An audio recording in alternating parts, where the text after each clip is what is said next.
So imagine a deer running in the woods at night. Fast. Its tissues and muscles working hard to run as fast as it can. It's not alone. It's with a bunch of other deer, and they're running through the woods, and they're running past the brush and down the trail. And it's not the first deer in the bunch. No, it's like 3 deers back. And one of the deer's in the front, it busts through this clearing, and you hear clop, clop, and it keeps going. And then the second deer, it busts through the clearing, and it goes clop, clop, and it keeps going. And then the third deer, the one we're imagining, it breaks through the clearing, and its little hooves go clop, clop on the street. And it looks, and it sees these headlights. And it just freezes. Why? Why does that deer freeze in the headlights? Because that car wasn't part of that deer's plan. The plan was to run with the other deer through the woods. But then all of a sudden, bang, headlights, and it just freezes. My name's Greg Tavares, and I've been asked to come here and give a talk about those deer in the headlight moments. About when your plan changes and you have to react to changing circumstances in the moment. The title of the speech was How to Think Faster. What to say when you don't know what to say. Well, I've got some bad news. You can't think faster. There's nothing that I can tell you that'll make you think faster. But you can learn how to react quicker and appropriately and in the moment to changing circumstances. I'm an improv comic, which means I do improv comedy for a living. And I have for the past 25 years. And so that means when I'm performing for a crowd, for an audience, I'm doing a scene with my partner, and there's no plan, there's no script, and nobody's in charge. There's no leader among us. And that's usually a recipe for disaster. But what I'm doing in that scene, I'm not thinking fast. I'm reacting in the moment to my partner. I have this mantra that I say about improvisation. I say, don't go fast, go together. So when I'm in a scene with my partner and we're creating something that the audience wants to find funny, my job is not to think. In fact, if I think, I'm lost. I have to just react to my partner in the moment, in real time. And I'll tell you a secret. These are faster than this. My ears are so much faster than my mouth. I can listen faster than I can talk. And here's another secret. The path from my heart to my mouth is faster than the path from my brain to my mouth. So when I'm reacting in real time, I'm listening and I'm not thinking, I'm reacting emotionally. And I know that we have to move forward and react to people in a way that's appropriate. So I've trained my brain to react quickly, appropriately, and in the right context for the conversation. And here's a little step-by-step process. Here's what I do when I need to react immediately. The first step in this step-by-step process is to stop. I put it this way. When I'm doing an improv scene, I've got one foot on the gas and I've got one foot on the brake. So the gas is my plan. It's my proactive thought. It's like I came out here and I want to do this speech or I want to teach this lesson plan. This is my lecture, my PowerPoint presentation. But I keep one foot on the brakes. When we drive, one foot goes back and forth. But no, when I want to be in the moment, I put one foot on the gas and one foot on the brakes. Because the moment something happens in real time, when I have to change, before I even pull my foot off the gas, I'm pushing on that brake. Because the first move in being in the moment and responding to a changing circumstance, the first move the deer needs to do when it sees the headlights is stop the plan and go with a reaction. So step one is focus completely on the thing that interrupted your plan. Focus on the person that interrupts you. The next step in reacting quickly and being in the moment is giving a complete focus on them and what they're asking you to do. And here's what we don't do. Whenever I have a plan, like this talk right now. Any interruption, I treat as an attack. I defend myself against interruptions. And that's why we can't react in the moment. We want to keep our plan going. But what I'm telling you is this, is instead of looking at that interruption as competition to my plan, I have to look at it as collaboration with my teaching. Their question, their interruption is what my teaching created. It's the very next thing that my lesson should do. In fact, when I'm teaching and I'm interrupted and I place 100% of my focus on other and I listen and I get in the moment with them and I give them an appropriate reaction, that interaction often becomes a part of the lesson the next time I teach.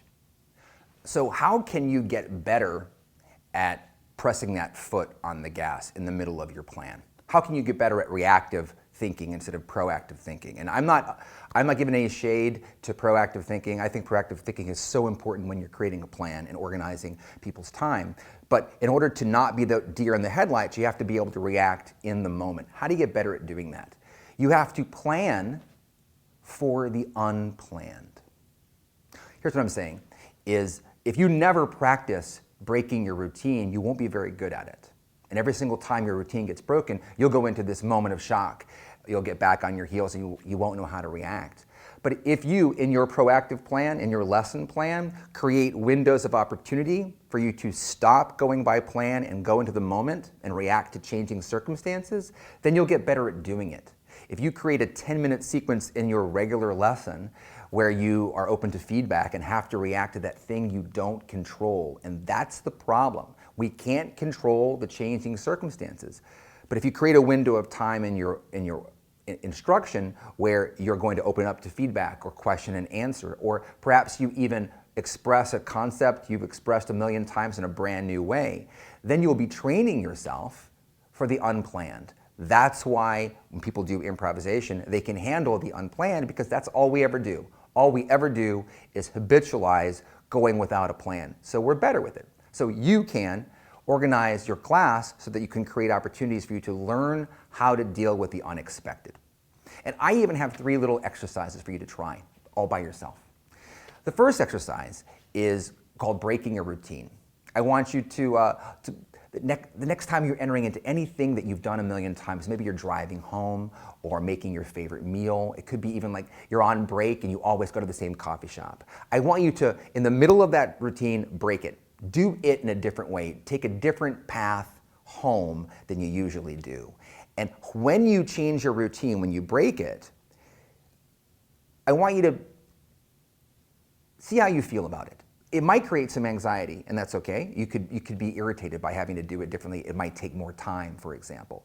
But you also may experience what happens after you break the routine in a richer and more detailed way. When you take that alternate route home, you may see a building you've never seen before, or a park. Certainly, you might hear a song on the radio you never heard before. You will be doing what you've done a million times in a different way, and it will change the way you do it, and it will start to train you how to deal with the changing circumstances. Second exercise I want you to try at home, or with a colleague, with a loved one or a colleague, somebody you know. I want everything that you say in that conversation to directly relate to the last thing said. Instead of going with your agenda or your to-do list or what you came in to talk about, when you're talking to this colleague or this loved one, every time they finish what they're saying, what you say directly relates to the last thing said. That's what being in the moment feels like. Have that conversation and then have a moment of assessment afterwards. How did that feel? Did it feel like a different way to interact? Was I successful at doing it? Did it cause anxiety? Did I get angry or agitated? When we do new things, we can get angry and agitated. That's okay, but we can eventually overcome that through exposure to that stress. And I think that's why the deer stops in the headlights, because it didn't want the car to be there.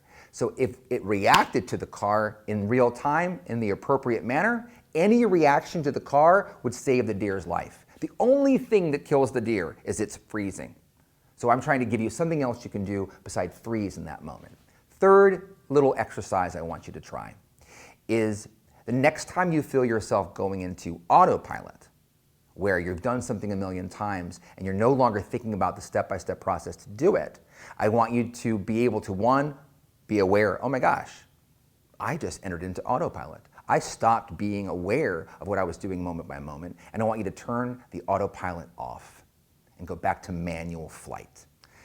Because that is something that we can do to ensure that when the changing circumstances happen, we'll be more prepared to push the brake and be in the moment with that interruption. The moment we enter into autopilot, we're going to be numb or unaware to the changing circumstances around us.